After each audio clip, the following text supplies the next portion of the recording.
नशे पे निर्भर हो जाता है ना, नशे के चक्कर में वो दारू के चक्कर में कुछ भी छोड़ देता है, उसको प्रायोरिटी है। ऐसे ही बिहेवियर एडिक्शन की प्रायोरिटी हो जाती है, जिसमें मोबाइल का नशा, मोबाइल में खासतौर से जो आपकी सोशल नेटवर्किंग साइट्स हैं, ट्विटर है, व्हाट्सएप है, फेसबुक है, या और भी इस तरह की जो छोटी छोटी जो एप्स है उनमें वो उलझा रहता है। एक होता है शॉपिंग का एडिक्शन, मतलब सामान खरीद के लाना, घर में पता चलना काम आया चाहे नहीं आया। मूवी देखने का एडिक्शन, जैसे खासतौर से जो पोर्नोग्राफी पिक्चर्स होती है उनको देखने का एडिक्शन बहुत ज्यादा पाया जाता है लोगों में। वीडियो गेम का एडिक्शन बच्चों में बहुत ज्यादा पाया जाता है।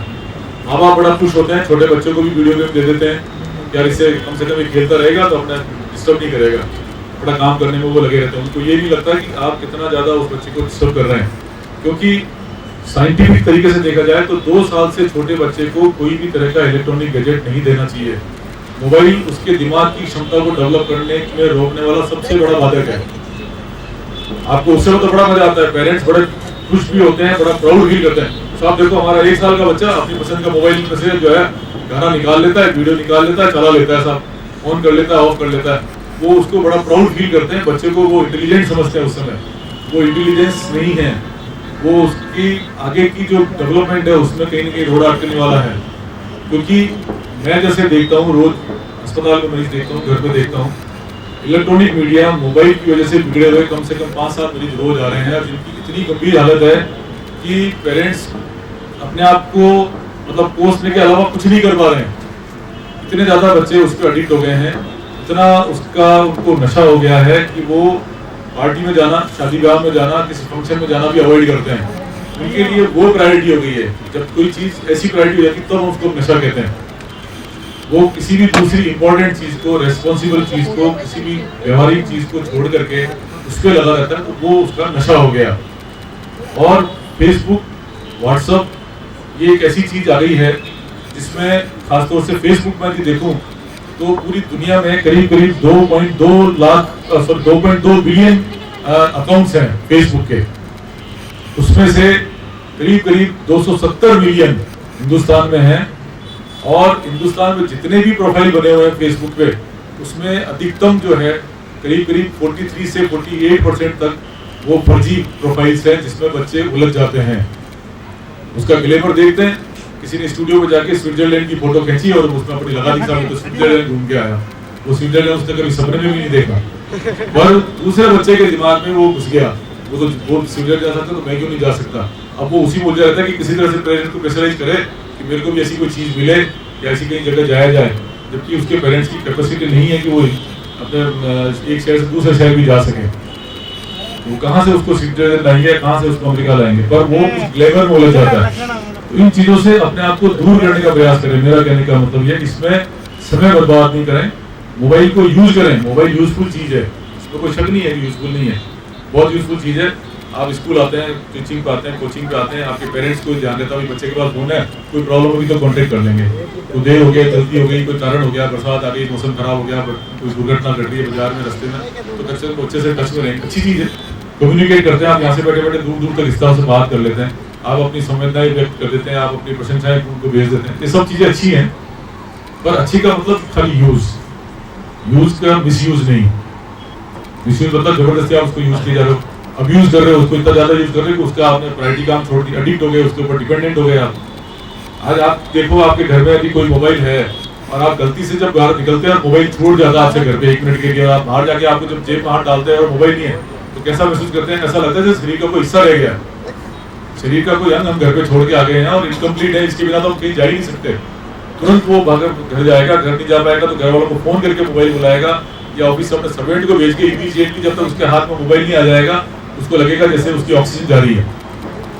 मोबाइल आते ही मतलब उसकी ऑक्सीजन आ रही है, इतना उस पर एडिक्ट हो गया है और उसकी वजह से कितना खराब हो रहा है। व्हाट्सएप एक ऐसी चीज है जिसपे कम से कम 80%, 70 to 80% ये स्टैटिस्टिकली प्रूव चीजें, मैं अपनी मर्जी से नहीं बता रहा हूँ, फर्जी चीजें होती है, उसमें गलत तरीके से चीज पेश की हुई होती है। पुरानी चीजों को नया बना के डाल दिया जाता है, एक जगह की दूसरी जगह को बना के डाल दिया जाता है और लोग उसको लगे रहते हैं और इतना एडिक्ट हो जाते हैं कि मिनट मिनट में उसको फोन को देखते हैं। 1 मिनट के अंदर देखते हैं क्या आया, मेरा किसी ने लाइक किया नहीं किया, मेरे को किसी ने डिसलाइक तो नहीं किया, डिसलाइक आया नहीं वो आ गया या लाइक नहीं हुआ, बच्चा डिप्रेशन में। अभी कुछ दिन पहले ही एक बच्ची आई 17-18 साल की सीवियर डिप्रेशन, सुसाइड करूंगी बस, उसके अंदर दिमाग में जैसे भी सुसाइड करना है। पूरी डिटेल जब बात हुई तो उसने कहा मैं पोस्ट डालती हूँ, मेरे को कोई लाइक ही नहीं करता पोस्ट को, मेरी इतनी खराब हो गई, मेरे को कोई पसंद ही नहीं करता है, तो मेरा तो जीना ही बेकार है। मतलब वो उस पोस्ट को लाइक नहीं करने से इतना डिप्रेशन में आ गई है कि उसके आगे उसकी सारी प्रायोरिटीज खत्म हो गई है। उसको लग रहा है कि लाइफ का अंत ही आ गया है। इतना ज्यादा उलझना इन चीजों में हर तरह से नुकसानदायक है। आपकी मानसिकता खराब करता है, आपकी कंसंट्रेशन डिस्टर्ब करता है, आपका समय खराब करता है, आपकी एनर्जी वेस्ट करता है, आपके घर का माहौल भी खराब करता है। आप घर में भी देख लें, आप जब भी देखेंगे मम्मी अलग फोन पे लगी हुई है, फादर अलग फोन पे लगे हैं, बच्चे अपने अपने फोन पे लगे। मेरा सजेशन, जितने भी लोग मेरे टच में आते हैं, चाहे वो मरीज दिखाने के हिसाब से आए, चाहे दूसरे कोई काम से आए, मैं सजेस्ट सबको ये करता हूँ कि कम से कम स्कूल लेवल तक बच्चों को मोबाइल फोन नहीं दिया जाए। वो उसको इम्प्रूव करने के लिए नहीं है, वो उसको बिगाड़ने के लिए, उसके व्यक्तित्व को कहीं ना कहीं खराब करने के लिए। क्योंकि करीब करीब 5 से 20-25 साल की उम्र के इतने बच्चे डिस्टर्ब आते हैं जिनके बारे में आप सोच भी नहीं सकते कि कितना गंदा गंदा उनका सोच है, किस लेवल तक उनका सोच बदल गया है, इतना ज्यादा वो उसमें उलझ गए हैं कि वो उनकी प्रायोरिटीज खत्म हो गई है। और आज के जमाने में ज्यादातर माँ बाप के 1 या 2 ही बच्चे होते हैं। उनकी एक्सपेक्टेशन बच्चों से बहुत ज्यादा होती है, क्योंकि वो सोचते हैं बच्चा बड़ा हो गया, हमारे बुढ़ापे में कुछ काम करेगा, हमें कुछ मदद करेगा, हेल्प करेगा, हमारी सेवा करेगा। पर वो तो खुद ही सेवा के लायक होता जा रहा है अभी से ही। वो सेवा लायक बनेगा, करने लायक बनेगा, उससे पहले तो खुद के लिए सेवा की जरूरत हो गई है। अभी कुछ दिन पहले एक सज्जन आए, उनके एक बच्चा 17-18 साल का मोबाइल पे लगा रहता है। लेकिन उनको गुस्सा आ गया, वो उसके कमरे में चले गए रात को 11 बजे, क्या बातें करता रहता है, मेरे को तो मैं डांटी लगाता हूँ सामने वाले को। आप बिलीव नहीं करेंगे, उस आदमी ने कहा था सामने से एक लड़की बोल रही थी जिससे वो बातें करता था। उस लड़की ने इतनी गंदी गंदी गालियां बोली, उसके फादर को बोली। उसने कहा वो गालियां मैं दोबारा बोल भी नहीं सकता, इतनी गंदी गालियां उसने मेरे को बोली। ये स्टेटस आ गया बच्चों का। और वो बच्चा कह रहा है कि तेरे को फोन नहीं है तो सुसाइड कर दूंगा। मतलब फोन एक ऐसी चीज हो गई जिसके आगे सारे रिश्ते, नाते, प्रायोरिटीज, सारे प्रोटोकॉल सब कुछ खत्म होते जा रहे हैं।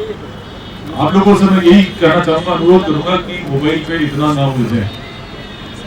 आप जिंदगी में अभी कुछ अपनी पूरी एनर्जी के साथ, पूरी क्वालिटी के साथ पढ़ाई करके एक करियर बनाएंगे, एक अपना एक स्टेटस पाएंगे, तो ये सब चीजें तो आपके पास बाद में भी आई जाएंगी, ये कहीं जाने वाली नहीं है। ये जिंदगी जो आपकी पढ़ाई का जो समय है, ये एक तरह का शेयर मार्केट है।